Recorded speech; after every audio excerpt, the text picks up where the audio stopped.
Senator Feingold. Thank you, Mr. Chairman, for holding I was watching the clock closely. Thank you, Mr. Chairman, for holding this second hearing and for continuing this important investigation into the unprecedented dismissal of 8 U.S. attorneys in the past few months. Obviously, it's absolutely vital that our citizens be able to rely on the integrity of the justice system. It's equally important that they have confidence that individuals who represent the federal government in the justice system are above reproach and are acting in the interest of justice and not politics at all times. Indeed, Attorney General Gonzales testified in January that he would, quote, never ever make a change in the United States attorney position for political reasons, unquote. Yet there is increasingly disturbing evidence that political motivations played a significant role in what happened and that the Department of Justice did its best to obscure that fact. Initially, the Department of Justice told this committee that dismissals were all performance related. Then Deputy Attorney General McNulty conceded at our last hearing that Bud Cummins in Arkansas was not dismissed due to his performance. Then we learned that most of the ousted U.S. attorneys had received stellar performance reviews right up until their dismissal. Former Deputy Attorney General James B. Comey even declared that Mr. Iglesias, who is with us today, was, quote, one of our finest, unquote. It seems to me that an already troubling situation has been further complicated by this committee receiving conflicting and inaccurate information about the reasons why these attorneys were asked to resign, and this hearing is finally shedding some real light onto what happened. Finally, I was deeply concerned to learn that members of Congress may have tried to influence an ongoing federal investigation that Mr. Iglesias was conducting. I'm told that Mr. Iglesias' testimony this morning was chilling in that regard. The intrusion of partisan politics into the prosecutorial discretion of our U.S. attorneys and the way they conduct their investigations and pursue their indictments is absolutely unacceptable. The Ethics Committee should take these allegations very seriously and should fully explore what investigation and action is warranted. Even an appearance of impropriety can harm our judicial system. Whatever role political motivations played in the dismissals of these U.S. attorneys, I think it's clear that the administration has not acted in a manner that upholds the best interests of law enforcement and the reputation of our criminal justice system. Fortunately, Mr. Chairman, you are giving us the ongoing opportunity to explore this problem, and I really appreciate that. I'll ask a couple of questions. First, I want to thank all the witnesses for their dedication to public service and especially for agreeing to testify before us today. Let me ask a question to all of you about priority setting. The administration initially talked about performance issues being the reason for the dismissals, and when they were pressed on that, it clarified that it was unhappy with the way in which some of you had set prosecutorial priorities for your offices. I understand that Mr. McNulty, the Deputy Attorney General, has said that for some offices there were insufficient resources being dedicated to certain kinds of immigration cases. For others, it might have been drug cases, child pornography cases, or some other issue. In your testimony to us, you state that you each felt an obligation to set the priorities for your offices in a manner that reflected the needs of your individual districts, and that obviously seems reasonable to me. It also seems to me that this justification for your dismissal is awfully convenient. With the limited resources currently available to law enforcement in our criminal justice system, I wonder whether anyone could meet all of the priorities that the administration has set out. So I guess I'd like each of you to talk a little bit about to what degree do you believe that a critique of the way that priorities have been set could be leveled at any of the 93 U.S. attorneys serving at any given time? And if every U.S. attorney has some shortcomings in the way he or she sets priorities in the office from the point of view of the Department of Justice, at what point does that become a legitimate reason for dismissal? Ms. Lamb? You want to start off? Thank you, Senator Feingold.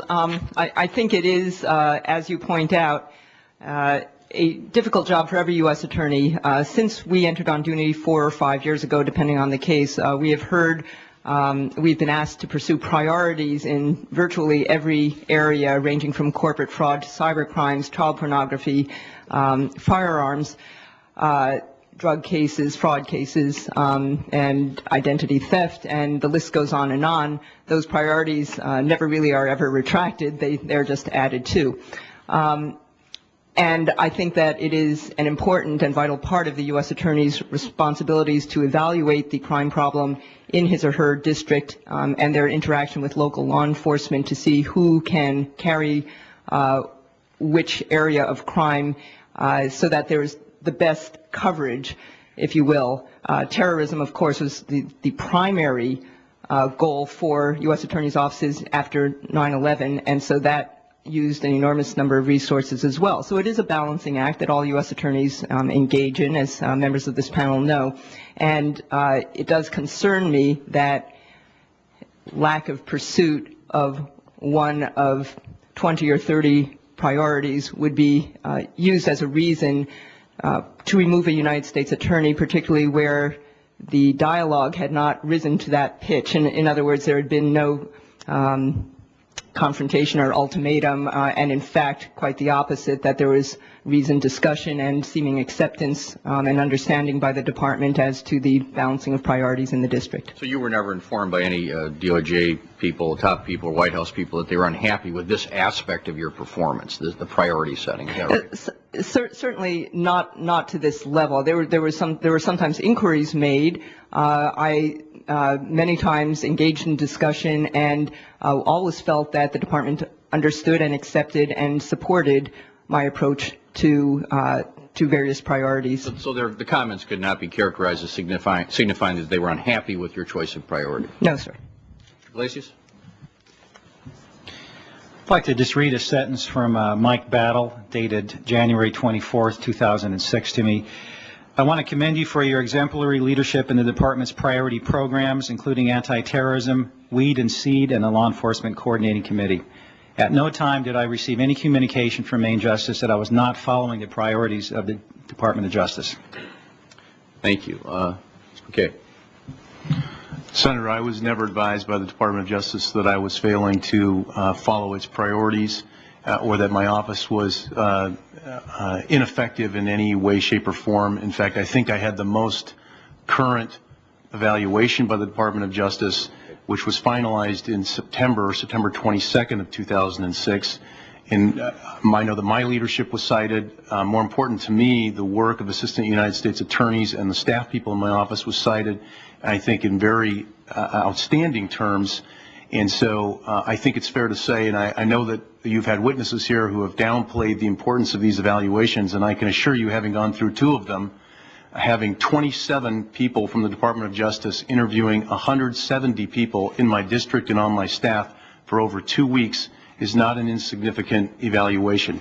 And so the written report from my office, and I have a letter just like the one my good friend David Iglesias just read, commending me for the outstanding work of my office and the fact that I met the priorities of the Department of Justice. So I don't know what they're talking about when they talk about policy, and no deviation was ever cited to me for the Western District of Washington. Thank you very much, Mr. Cummings. The only thing I would add to what my colleagues, of course, it hasn't been alleged against me that my district failed to meet the priorities, so I'm separated out. But I would want to say that every administration is entitled to set their own priorities. I think if your party took the White House, that administration would be entitled to reorganize the priorities of the Department of Justice just like every other department. And in fact, I think that's one of the strongest arguments for the political appointment of United States attorneys, because the administration is entitled to have a leader in each district that can put the limited resources that we have available to us behind the items that are identified as priorities. And in our case, Carol referenced 20 or 30, and it depends on how you count them. In my mind, we have about 7 or top priorities, and what that means to me is no matter what else is going on, if we have a case that comes up in terrorism or violent crime or civil rights or corporate fraud or child exploitation, we're going to find the resources. No, even if we have to rob them from somewhere else, we are going to